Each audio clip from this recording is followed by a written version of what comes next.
Every day, Kookaburra Sport produces hundreds of test match grade balls in their Melbourne factory. Oh, wow. Isn't that neat? I'm going to delve into every part of the intricate manufacturing journey that cricket balls go on. Oh, my God. It all begins with the core of the ball, created in the factory's workshop.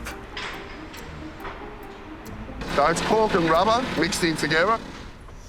This solid core starts out as sheets of blended cork and rubber. You feed it in So there. you feed it in, it'll take it away, grind it all up for it. Grinds it. Yep. This is going to become the centre of a cricket ball. That's right. Can I put one in? Yep. I'll start with the little one first. Grab that one, you'll be all right. Okay. Well, I'll chuck it in. Yep, just chuck it straight in.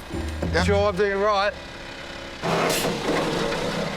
It grabbed out of my hands. Once it's ground, the cork and rubber mix is sent to the filling press where it's weighed. We hope to get 82, but we got 83.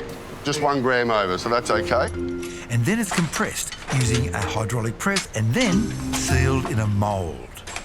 At this point, the core is still a collection of loose granules, which is where this colossal oven comes in.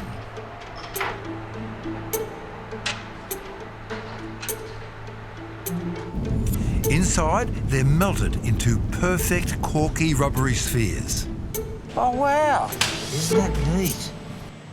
But there's a long way to go before these are ready for the cricket pitch. The ball needs to be built up, layer by layer. So we start with layers of cork, and once that's done, we put some wool onto the core. And we'll do that 5 times. This cork and wool jacket is known as a quilt. And one layer is a layer of cork and a layer of wool together. Now, until I started looking at how to make a cricket ball, I had no idea that cork is absolutely essential. Now, cork has got weird properties. It's viscoelastic. Visco means viscous. It kind of flows like honey. And elastic means that it bounces like that. That viscosity means that with every bounce or hit of the bat, the cork's structure changes slightly, affecting the ball's behaviour. And this tests the skill of the batters and the bowlers in new ways. Too much wear, however, is bad news, which is where the wool in the quilt comes in. It's strong enough to withstand the bish and the bash of the game and keep the turf ball round. There's just one problem, though: binding it onto the ball in the first place. Oh, Pull on it, yeah. you'll see that it's not very elastic Hang on. and it breaks very easily. OK, it's not very elastic and it breaks easily. Yes. Soaking the wool changes this. Oh, it's actually elastic now. It's elastic. It wasn't elastic before. No.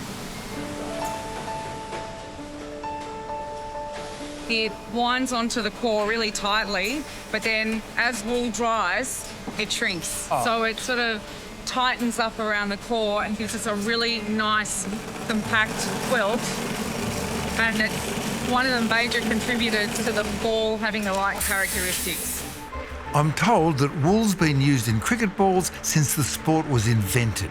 Now that it's wearing its cork and wool quilt, it's time to put the traditional leather onto our turf cricket ball. So there's different curved shapes that they're cutting the leather into? Yes, So- they're cutting it into a panel. That's a panel there. That's a panel, right? Yeah. And that will be one full ball. That section of the hide is cut into quarters. Quarters are stitched together to make a cover. And we then two-needle the outer 2 rows of stitching onto the cover.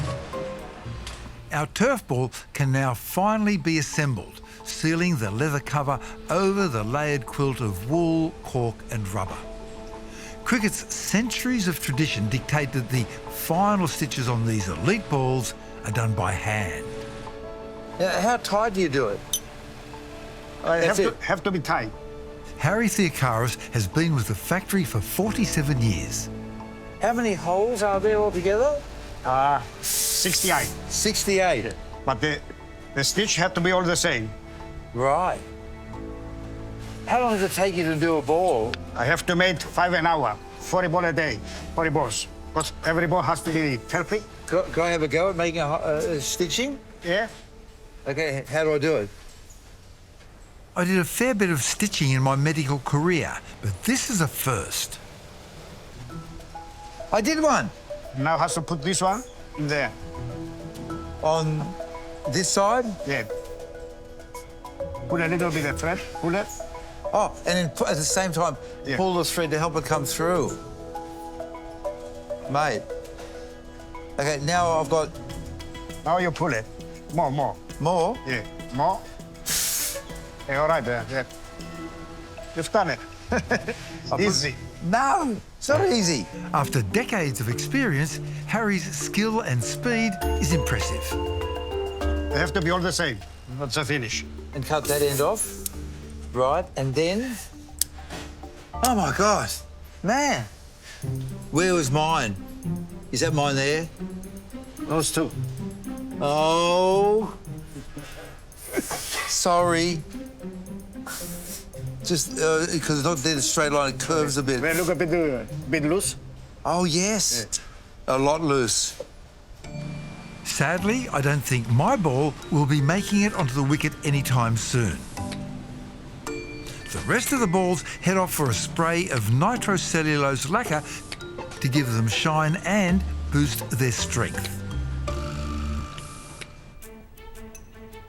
The balls need to take a lot of abuse and still keep on performing. And this is where Noel Miller comes in. Officially, he's the factory's R&D, research and development consultant, but hey, I know a fellow mad scientist when I see one. He tests the balls and their materials to the limit. So how do you test for the durability? So we actually belt the ball against a steel plate. For this, Noel uses a machine affectionately called the basher. I can see it looks sort of handmade. And how old is this machine? The middle 70s. I'm pretty sure it was about 1976. So it's getting up to half a century old almost, Yeah. and still working. Of course. Sure, if you build it properly in the We keep first place. changing the arm, that's all. When it fatigues and breaks off, Well, that breaks off sometimes. here's when you can see the dents on the wall. Oh, my God. Time to see it in action.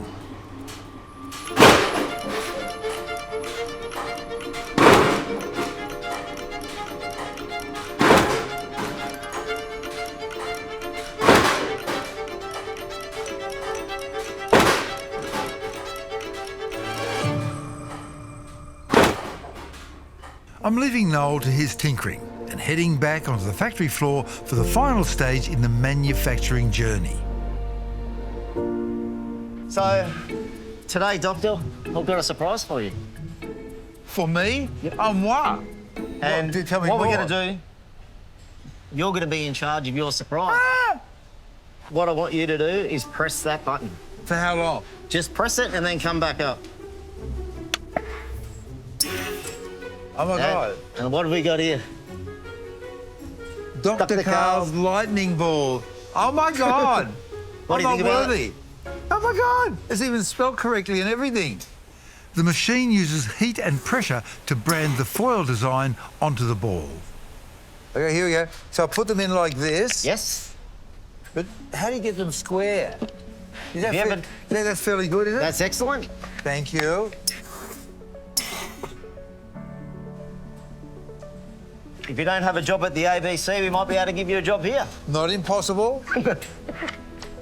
The thousands of other balls the factory makes each week will soon be sent off around the world, ready to take wickets and get smashed to the boundary. Here's Dr. Karl on his run-up. Is he going to unleash a famous lightning ball? It's pitched outside her legs and he's bowled her. Would you believe it?